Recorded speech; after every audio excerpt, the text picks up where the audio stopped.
بسم اللہ الرحمن الرحیم۔ السلام علیکم ناظرین، آج ہم بات کریں گے تعلیم شعور جو ہے نا، تعلیم شعور دیتی ہے ہمارے معاشرے میں۔ پاکستان میں رہنے والے ہم خاص طور پر اس پہ آج بحث کریں گے یا گفتگو کریں گے، ہم تبصرہ کریں گے کہ جو تعلیم ہے یہ انسان کو شعور دیتی ہے کہ نہیں دیتی۔ میرے حساب سے پاکستان کی جو ایلیٹ کلاس ہے، جو پڑھے لکھے لوگ ہیں، ہم سابق جرنیلز ہوں یا سابق ججز ہوں یا سپریم چیف جسٹس صاحبان ہوں سابقہ، اور بڑے وکلا ہوں اور بڑے لیڈران ہوں، ان کی گفتگو پہ ہم تھوڑی سی بات کریں گے کہ ہم نے دیکھا ہے کہ جو پڑھے لکھے لوگ، جن کو ہم یہ سمجھتے ہیں کہ انہوں نے بڑی ایک سٹرگل کر کے اور بڑی محنت کر کے ایک اچھی تعلیم حاصل کر کے اس سیٹ اپ پر یا اس عہدے پر، اس منصب پر پہنچے، لیکن وہاں جا کر ان کے ڈائلاگ یا ان کے گفتگو یا ان کے آرگومنٹس یا ان کی باتیں جو ہے نا اس قسم کی ہیں کہ لگتا ہے کہ کوئی مڈل پاس یا میٹرک پاس کے بچے نے گفتگو کی ہو، بات کی ہو۔ یعنی کہ اپنی رائے دینے میں وہ یہ نہیں دیکھتے کہ ان کی رائے جو ہے وہ عام آدمی کے لیے اس حیثیت رکھتی ہے کہ اس کو اٹھا کے بندہ ردی کی ٹوکری میں پھینک دے۔ آرگومنٹ اس طرح کے، بیانیہ اس طرح کا، بات اس طرح کی جاتی ہے کہ یعنی کہ اس کی کوئی اہمیت عام طور پر انسانوں کو نظر نہیں آتی۔ ہم سمجھتے ہیں کہ جس منصب، فار ایگزامپل اگر آرمی کی بات کریں ہم، تو سب سے اونچا رینک جو ہے نا وہ ہے چیف آف آرمی اسٹاف، اور اس کے بعد ISI چیف ہیں یا دوسرے ہیں، یعنی کہ یہ بڑے اچھے رینک ہیں۔ ایک بڑی سٹرگل اور ایک بڑی محنت اور ایک تعلیم کا ایک معیار ہے جس کو حاصل کرنے کے بعد جا کے بندہ اس منصب پر پہنچتا ہے۔ ابھی سابق جو ہمارے رہے ہیں ان کی جو گفتگو ہے، میں نے وہ کالمز وغیرہ، جو چودھری صاحب کا بھی کالم آپ کی نظر سے بھی گزرا ہوگا کہ کس طرح کی گفتگو کی جا رہی ہے نا، کس طرح کی باتیں کی جا رہی ہیں کہ یا آپ اس طرح کی باتیں نہ کریں تو بہتر، کنٹروورشل نہ ہو۔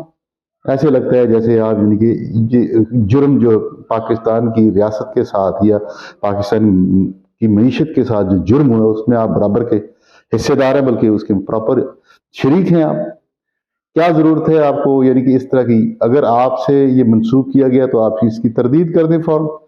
پھر ثاقب نثار صاحب کا آپ کو، جو سابق ہمارے چیف جسٹس پاکستان ہیں، ان کی آپ نے گفتگو سنی کہ جی میں یعنی کہ میں عدالت کیوں جاؤں، یعنی کہ وہ خود جس منصب پر بیٹھے رہے اور راج کیا انہوں نے، اور جناب پورے پاکستان کو انہوں نے جوڈیشری کی طاقت سے ہلا کے رکھا اور اپنی من مرضی کی، اور اس وقت کے 3 دفعہ کے وزیر اعظم کو نااہل کروایا، باہر پھینکا۔ اس کی باتیں سنیں کہ میں عدالتوں میں کیوں جاؤں، میں پاگل ہوں جو میں عدالتوں میں جاؤں؟ یعنی کہ عام آدمی یا جو لوگ عدالتوں میں پیش ہوتے ہیں وہ پاگل ہوتے ہیں۔ یعنی کہ کیا بتانا چاہتے ہیں؟ یعنی کہ ایک منصب پر آپ بیٹھے رہے، جاہل لوگ تھے جو آپ کے پاس مقدمے لے کے آتے رہے، فضول لوگ تھے، یعنی کہ آپ سمجھتے ہیں کہ میں عدالت کیوں جاؤں، میں کو پاگل ہوں۔ یعنی کہ آپ کو اپنے جوڈیشری سسٹم پہ اعتماد ہی نہیں ہے، اپنے نظام پر، جو آپ، کیونکہ آپ نے دیکھا ہوا ہے نا کہ جو ہم بیٹھ کے کرتے رہے ہیں دوسروں کے ساتھ، کہ ایک شخص کو ہم نے پھانسی چڑھا دیا 109 کے کیس میں، ایک کو ہم نے جلا وطنی دے دی، اور ایک کو ہم نے جناب بیٹے سے تنخواہ نہ لینے کے جرم میں۔ یعنی یہ کیا بات ہے؟ اب اس میں ہمیں یہ بھی احساس تک نہیں ہوتا کہ دنیا ہم پر ہنسے گی۔ اور پھر یہ پولیٹیکل جو لوگ ہیں، ان کے مقدمات آپ کو اتنی دلچسپی سے سننے کی ضرورت ہی کیا ہے؟ جو مسائل پارلیمنٹ میں جا کے حل ہو سکتے ہیں اس کے اوپر آپ کو کیا ضرورت ہے مقدمہ ہنس کے پکڑنے کی، جناب اس پہ اپنے آرگومنٹ دینے کی؟ 3-4 MP تو میں یوں کھڑکا دوں گا، 5-6 MNA تو میں کر دیں گا، یہ کر دوں گا، وہ کر دوں گا۔ یعنی کہ آپ یعنی کہ جب سیٹ پر ہوتے ہیں تو آپ کو کچھ نظر ہی نہیں آتا، آپ کی آنکھوں پر چربی ہوتی ہے، آپ کو احساس تک نہیں ہوتا کہ آپ کتنے دلوں کے ساتھ کھیل رہے ہیں، آپ کتنے لوگوں کے جذبات کے ساتھ کھیل رہے ہیں، اور آپ کس کی نمائندگی کر رہے ہیں۔ ایک وہ جو گلی کا آوارہ لڑکا ہے، یعنی کہ جو بدتمیزی کرتا ہے راہ چلتے لوگوں کے ساتھ، آپ یعنی کہ اسی کی بولی بولیں گے تو آپ اسی کی نمائندگی کر رہے ہیں۔ ایک شریف آدمی ہے، اچھا آدمی ہے، جو بھروسہ کرتا ہے جوڈیشری پہ یا عدلیہ کے نظام پر بھروسہ کرتا ہے، وہ سمجھتا ہے کہ میرے جو ہے نا، میرے ساتھ انصاف ہوگا، میرے ساتھ زیادتی ہوئی ہے۔ سفید پوش بندہ کدھر جائے؟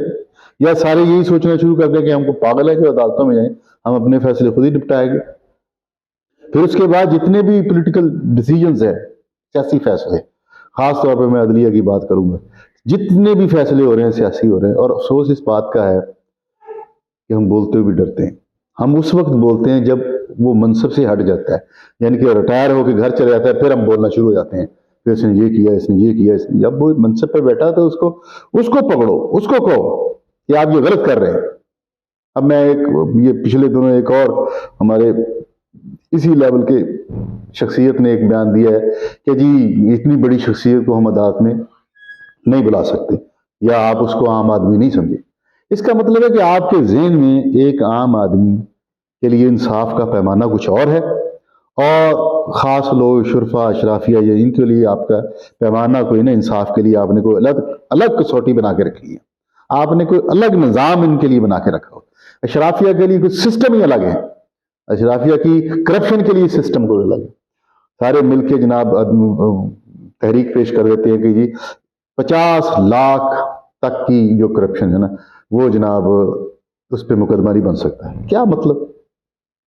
آپ اس پہ تحقیقات کریں، اگر یہ ثابت ہوتا ہے کہ وہ مجرم ہے تو پھر اس کو سزا دیں. ہم پہلے پکڑ لیتے ہیں، پہلے رسوا کرتے ہیں، ہتھکڑیاں لگا دیتے ہیں اور کھینچتے ہیں اس کو بازاروں میں، تماشا بناتے ہیں اس کی ساکھ کا، پھر ایکسکیوز کرتے ہیں، پھر یہ ظاہر ہوتا ہے کہ جناب یہ مقدمات جو تھے نا یہ غلط تھے، وہ باعزت بری ہو گئے. یہ کیا تماشا لگا رکھا ہم نے؟ پولیٹیکلی اور جو جوڈیشری کا سسٹم ہے اس کو ریویو کرنے کی ضرورت ہے. ہمارا یہ جو سسٹم ہے، اب آئی ایم ایف آ کے ہماری ساری چیزیں ہمیں بتائے گا کہ یہاں آپ کے فالز ہیں. اب آئی ایم ایف ہمیں ڈسکس کرے گا یا وہ آ کے ہمیں سمجھائیں گے آپ یہاں فضول خرچی کر رہے ہیں، آپ کی یہاں پہ کرپشن بڑھ گئی ہے، یعنی کہ ہم وہاں سے سبق لیں گے. ہمارے اپنے اندر یہ صلاحیت ہی نہیں ہے کہ ہم ان چیزوں کو ٹھیک کر سکیں. نہیں، میرا خیال ہے کہ ہم اس کو ٹھیک کرنا ہی نہیں چاہ رہے. رشتہ داریاں، کسی کا سسر ہے جوڈیشری میں، کسی کا بہنوئی ہے، کسی کا داماد ہے، کوئی آرمی میں ہے، کسی کا سالہ، اور کوئی کیا تماشے. ایک دوسرے کو بھاگنے کے راستے دے رہے ہیں، ایک دوسرے کو کی کرپشن اور ایک دوسرے کی یعنی کہ وہ بے ایمانیاں اور فراڈز جو ہیں جو اس قوم کے ساتھ ایک دوسرے کی ان پہ پردہ ڈال رہے ہیں. ہم ایک دوسرے کو سیف پیسز دیتے ہیں، باہر نکلنے کے راستے دیتے ہیں. اور افسوس کی بات یہ ہے کہ جو ان کو اپنے پر بھی اعتماد نہیں ہوتا، ریٹائرمنٹ کے بعد فوراً شفٹ ہوتے ہیں لندن، امریکہ، دبئی. جیسے ابھی ریسنٹلی آپ کے سامنے مثال ہے پرویز مشرف صاحب نے کیا کیا اس نے اپنے دور اقتدار میں 9 سالوں میں اس نے سیاہ اور سفید کما لے. عام آدمی کی زندگی کو آسانی کا نعرہ لگانے کے بعد کیا وہ 12 مئی کے واقعات آپ کو پتہ ہوں گے، کراچی میں کتنے لوگوں کو بے گناہ بھیٹ چڑھا دیا گیا اپنی سیاست کے نظر، پھر مکے لہرائے گئے. پھر جناب ایمرجنسی آپ غیر قانونی طور پر ایسے پرامن ملک میں ایمرجنسی نافذ کرتے ہیں جبکہ آپ کو اختیار ہی نہیں. پھر آپ کو عدلیہ جو آپ پر فیصلہ دیتی ہے آپ اس کو عدالتیں اڑا دیتے ہیں. آپ کی ذاتی رائے آنا شروع ہو جاتی ہے. ادارے یا محکمے اپنی ذاتی رائے دے سکتے ہیں جب تک، اور یہ اسی وجہ سے ہوتا ہے اگر کوئی اپنی ذاتی رائے دیتا ہے یہ وجہ یہی ہوتی ہے کہ آپ کے ملک میں انصاف نہیں ہے، آپ انصاف دینا ہی نہیں چاہ رہے. جب آپ انصاف دینا ہی نہیں چاہ رہے تو پھر ہر بندہ اپنی مرضی کرتا ہے، پھر وہ آپ کو کہتا ہے کہ آپ نے اس کو ریلیف دیا اب اس کو بھی دیں، اب آپ نے اس کو فائدہ دیا اب آپ اس کو بھی دیں. آج تسلیم کرنا کہ اگر یہ ہم نہ کرتے تو یہ ہو جاتا، اگر ہم یہ نہ کرتے تو یہ ہو جاتا. آپ کو کس نے اختیار دیا کہ آپ قوم کے اور ملک کے فیصلے کریں؟ اس ملک میں ایک آئین ہے، قانون ہے، دستور ہے، نظام ہے، اس کو فالو کریں بس سارے. جب تک ہم اس سسٹم کو فالو نہیں کریں گے ہم دنیا کے آگے، آئی ایم ایف کے آگے، دوست ممالک کے آگے ہمیشہ شرمندہ رہیں گے.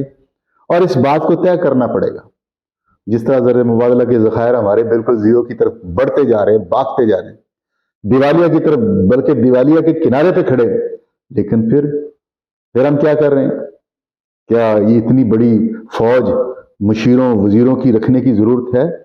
کیا یہ پاکستان، مملکت پاکستان اس چیز کی متحمل ہے کہ ہم اتنے وزیروں کے ناز نخرے اٹھائیں، ان کو گاڑیاں دیں، ان کے پیٹرول دیں، ان کی تنخواہیں دیں، ان کو ہاؤس رینٹ دیں، ان کی فیملیوں کا خیال رکھیں؟ کیا اس طرح کس پہ بوجھ پڑ رہا ہے؟ ایک عام آدمی کے اوپر.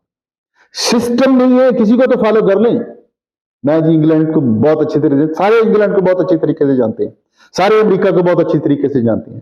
کیا یہ جاہل لوگ بیٹھے ہوئے ہیں اوپر؟ سب پڑھے لکھے ہیں، سب یعنی کہ ایک عرصے تک انہوں نے تعلیم حاصل کی، شعور حاصل کیا. یہ کس طرح کا شعور ہے جو اس منصب پر بٹھا کے آپ کو پاگل کر دیتا ہے؟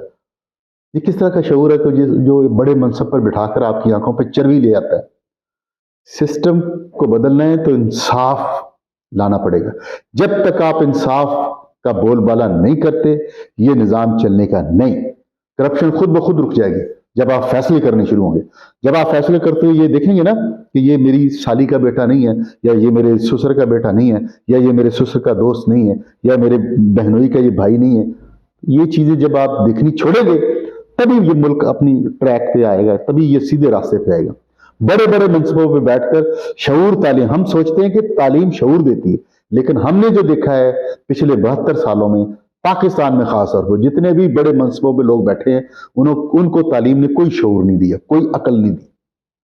اگر ان کو شعور اور عقل ہوتی تو آنے والی نسلیں جو ہے نا، یہ اس ڈر سے، اس خوف سے آج دکھ کی یہ سہمی نہ بیٹھی ہوتی کہ ہمارا ملک ڈیفالٹ کرنے جا رہا یا ہم کرائسس میں جا رہے ہیں. کیا بنگلہ دیش کی پالیسی ہم سے بہتر ہے؟ بہتر ہے. کیوں بہتر ہوئی؟ اسی کو دیکھ لیں یار. جو ملک ہمارے ساتھ آزاد ہوئے تھے ان کو فالو کر لیں، ان کو دیکھ لیں انہوں نے کیا چینجنگیں لے کے آئے، کیا تبدیلیاں لے کے. 3 لاکھ تنخواہ لینے والا بندہ اربوں کا مالک کیسے ہو گیا؟ کوئی پکڑنے والا، کوئی پوچھنے والا نہیں. یہ ایک دن آئے گا، ان سب کے حساب ہوں گے، اور ان کے حساب بھی لینے والے ان کے اپنے ہوں گے. سلطنت عثمانیہ آپ کی نظروں سے گزری ہوگی نا، اس میں دیکھا ہوگا آپ نے سلطنت عثمانیہ میں کیا ہوتا رہا. سکے بھائیوں نے بھائیوں کی گردنیں کاٹی. کیوں؟ اقتدار کا نشہ اتنا برا ہے، اندھا کر دیتا ہے وہ انسان کو. اور اقتدار کے نشے میں لوگوں نے وہ کام کیے جہاں پہ تعلیم بھی شرمائی، شعور بھی شرمندہ ہے. اگر ہم نے آج یہ طے کر لیا، یہ سوچ لیا کہ کوئی بھی بڑے منصب پہ جو شخص بیٹھا ہوا اگر وہ بولتا ہے، اس کے بولنے سے آپ کو اندازہ ہو جائے گا کہ اس کے اندر تعلیم نے کوئی شعور پیدا کیا ہے، یا وہی گلی کا آوارہ لڑکا جو اپنی ذہنیت رکھتا ہے، وہی شعور اور وہی ذہنیت اس کے اندر ہے. پھر آواز اٹھانی پڑے گی، پھر آواز اٹھے گی. پاکستان تبدیلی کی طرف چل پڑا ہے اور ہمیں لگتا ہے کہ انشاءاللہ تعالی آگے پاکستان بڑھے گا.